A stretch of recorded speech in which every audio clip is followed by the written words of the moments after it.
3D design YouTube চ্যানেলে আপনাদের সবাইকে জানাই স্বাগত। আর্ট ক্যাম্প টিউটোরিয়াল 11-এ আজকে আমরা শিখব cross section to rail sweep শিখব। তো চলো শুরু করা যাক।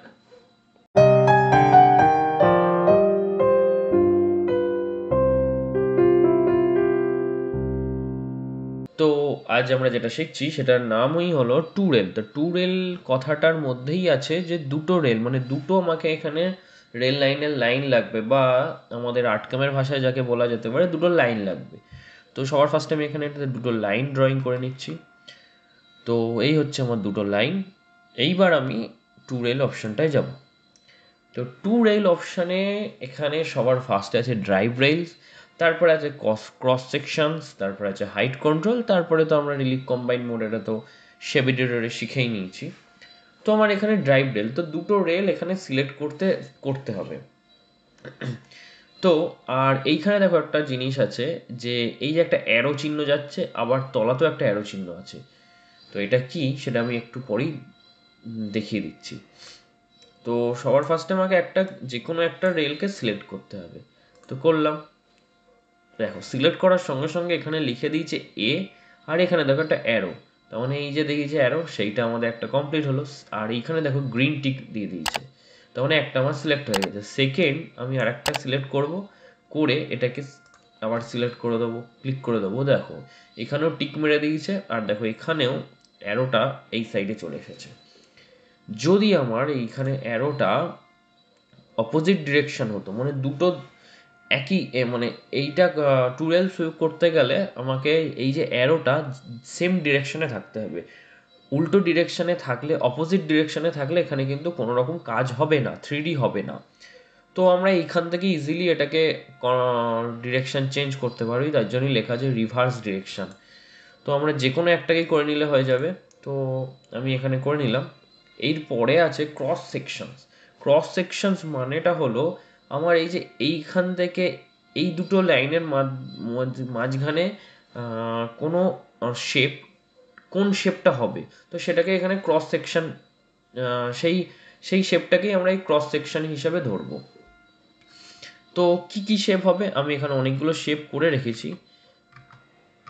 তো সেটা আমি দেখিয়ে দিচ্ছি। এই হচ্ছে আমার এতগুলো শেপ আমার করা রয়েছে এখানে। তো আমি আবার 3Dতে চলে যাই, শেপ এডিটরে। এখানে আর একটা সিলেক্ট করলাম, আবার একটা সিলেক্ট করলাম। করার পরে শেপ এডিটর না, টু রেল সুইপে চলে এসেছি। এইবার আমি এখান থেকে যে কোনো একটা, যে শেপটা আমার পছন্দ সেটাকে আমি সিলেক্ট করে জাস্ট অ্যাড ক্রস সেকশন। দেখো এখানে কিন্তু 3D তৈরি হয়ে গেছে। ঠিক যেমন এইটা শেপ, ঠিক সেই টাইপেরই কিন্তু 3D তৈরি হয়েছে। দেখো হয়ে গেল। তো এবার আমরা যাব হাইট কন্ট্রোল। তো হাইট কন্ট্রোলটা আমরা বিভিন্ন রকমভাবে করতে পারি। সবার ফার্স্ট যেটা বাই ডিফল্ট থাকে সেটা হচ্ছে স্কেল হাইট অ্যান্ড ওয়াইট এই হিসাবে। মানে আমরা সেমিডিউরে যেটা শিখেছি যে নো লিমিটের ক্ষেত্রে যে যে অপশানটা, মানে যে শেপটা সিলেক্ট করা থাকে তার যে হাইট অ্যান্ড ওয়াইটটা আছে তার বেসিসে ও একটা 3D হাইট ক্রিয়েট করে। তো আমাদের এখানে 54 mm হাইট হয়েছে বাই ডিফল্ট হিসাবে, যেটা সিলেক্ট থাকে স্কেল হাইট অ্যান্ড ওয়াইট, সেই হিসাবে এটা 54 mm হয়েছে। মানে এই যে এখন এটাতে সিলেক্ট আছে এই অনুযায়ী ওর যা হাইট হয় সেইটা হয়েছে এখানে।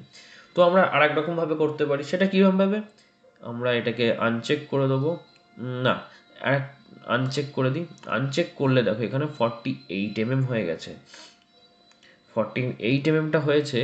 আই থিঙ্ক আমার এটা একবার চেক করে দেখতে হবে।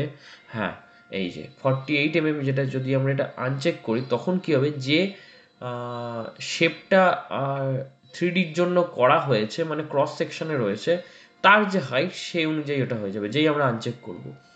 আরেকটা ভাবে করা যায়, সেটা হলো স্কেল ফাইনাল হাইট, মানে এটা আমরা নিজেরা দিতে পারবো। আমি এখানে 100 mm দিলাম।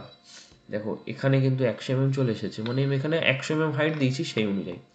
তো আমরা কটা শিখলাম, একটা দুটো তিনটে, একটা স্কেল হাইট অ্যান্ড ওয়াইট, একটা হচ্ছে আনচেক করে দিলে যে 3Dটা নেওয়া হয়েছে তার হাইট হিসাবে হবে, আর একটা স্কেল ফাইনাল হাইট। এইবার একটা করা যায়, সেটা হলো গিয়ে দেখিয়ে দিই। আর একটা জিনিস আমি দেখিয়ে দিই। দেখো এই যে 3Dটা এসছে না, এখানে এসে হঠাৎ করে শেষ হয়ে গেছে, এদিকেও তাই। তো এইটাকে কিভাবে ঠিক করা যায়, আমি চাইছি কি এই সাইডটা একটু নেবে যাবে আর এই সাইডেও নেবে যাবে, সেটার জন্য আমি আগে থেকেই একটা শেপ ক্রিয়েট করে রেখেছি, এই যে এই শেপটা। তো আমরা কি করবো, এই দেখো এই শেপটার কি হয়েছে, এইখান থেকে নেমে গেছে, এদিকেও নেমে গেছে। ঠিক এখানে যখন আমরা সিলেক্ট করবো এই যে শেপ জেড মোড প্রোফাইল, তখন দেখো দু সাইডেই কিন্তু নেমে যাচ্ছে। এই দেখো দু সাইডেই দেখো নেমে গেছে, এদিকেও নেমে গেছে আর এদিকেও নেমে গেছে। এইখানে আর একটা হাইট কন্ট্রোল করতে পারি, দেখো ভেক্টর কন্ট্রোল এক্স্যাক্ট হাইট, এখানে আছে এখন 48.146, মানে এইটার যে হাইট সেইটা। এইবার যেই আমরা এখানে চিক মার্ক করবো ভেক্টর কন্ট্রোল এক্স্যাক্ট হাইট, তখন কি হবে, এই যে আমরা শেপটা নিয়েছি না, এর হাইটটাতেই ও কাজ করবে। এটার হাইট দেখো আছে 31.500, তো যেই আমি করবো দেখো এখানে আছে 31.5 mm, এইটার হাইটে চলে এলো। তো আমরা এখানে 4 রকমভাবে করতে পারি, scale height and width, scale final height, এই দুটো চেক মার্ক কোনোটা না থাকলে তখন যে 3Dটা দেওয়া হয়েছে তার হিসাবে হবে। আর একটা করা যায় জেড মোড ফাইল সেট করে এইটাতে, এত রকমভাবে করা যায়।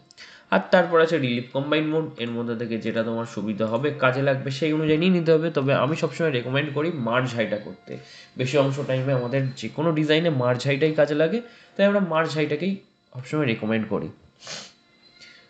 তো এটা তো বেসিকটা দেখানো হয়ে গেল, এইবার এতে আরও অনেক কিছু করা যায়, সেটা করার জন্য আমি একে ক্যান্সেল করি। ক্যান্সেল করে আমি আবার যাই টুরেল সুইপে গিয়ে আমি ফার্স্টে একটা সিলেক্ট করলাম, সেকেন্ড এটা সিলেক্ট করলাম, করার পরে আমি কি করলাম, এইটাকে সিলেক্ট করলাম অ্যাড ক্রস সেকশন।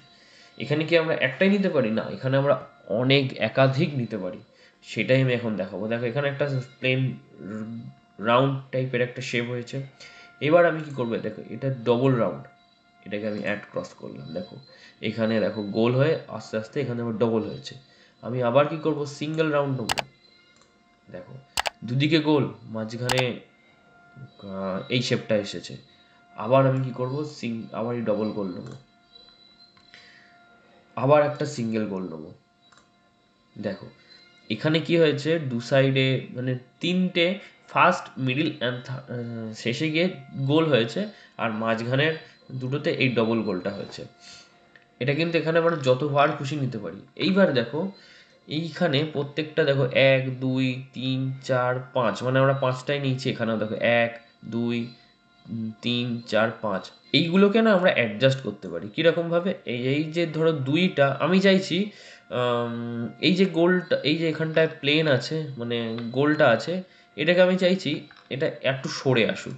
সেটাকে কি করে করব, আমরা এইটাকেও নিয়ে যাই, এটাকে নিয়ে যাই, আবার এইটাকেও নিয়ে আসি, এটাকে নিয়ে আসি।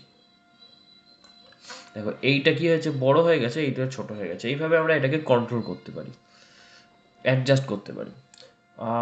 আর কি করা যায়, দেখো আমি এইখানে চাইছি এই টাইপের শেপ নেবো, সেটাও কিন্তু করা যায়। জেড মোড প্রোফাইল সেট করে দিলাম, দিয়ে আমি দেখো আগের বারে কিরম ছিল আর এখন দেখো এইরকম হয়েছে, ঠিক এই গিয়ে এই গেছে। আমরা যেরকম টাইপের শেপ নেবো সেটা, আমরা যদি এইটা শেপ নিই তো দেখো এই টাইপের শেপ হয়ে গেল, এই যে উঁচু নিচু।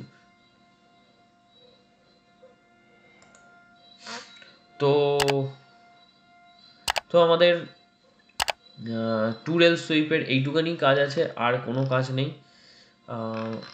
আপাতত, আর কোনো কাজ নেই এতে। আর একটা আছে, হ্যাঁ স্টার্টিং হাইট, এটা তো বেসিক জানাই আছে, সেভ এডিটর আমরা শিখিয়েছিলাম।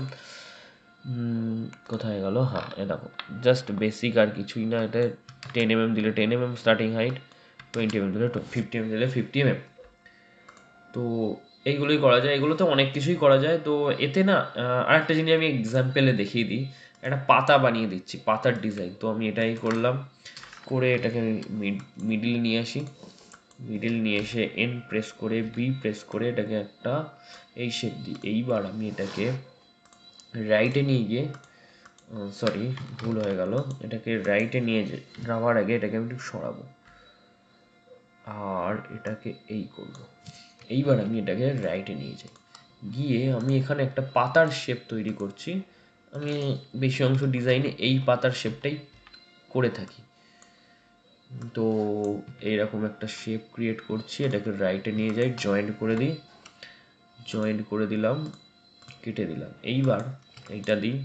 ও, আর একটা জিনিস বলা হয়নি, সেটা হচ্ছে এটার একটাই শর্টকাট আছে, সেটা হলো গিয়ে, তো আমরা শর্টকাট হচ্ছে এইভাবে আমরা সিলেক্ট করলাম আর সেকেন্ড শেপটাকে এইভাবে সিলেক্ট করলাম, করলে কিন্তু দেখো ডাইরেক্ট আমরা 3D-তে যাই, দেখো একটা পাতার শেপ চলে এসেছে। বেসিক, এটা জাস্ট একটা বেসিকে, এতে আরও অনেক কিছু ডিটেলিং কাজ করলে আরও অনেক কিছু ডিটেলস, মানে খুব সুন্দর অ্যাকুরেট পাতার ডিজাইনটা চলে আসবে। তো আজকের 3D ক্লাস, মানে এই ক্রস সেকশনের ক্লাস এই পর্যন্তই। যদি তোমাদের কোনো ডাউট থাকে অবশ্যই আমাকে কমেন্টস করো, অথবা হোয়াটসঅ্যাপে পিং করতে পারো, অবশ্যই আমি হেল্প করে দেবো। তো দেখা হচ্ছে নেক্সট ভিডিওতে, ততক্ষণের জন্য খুব প্র্যাকটিস করো অ্যান্ড গুড বাই।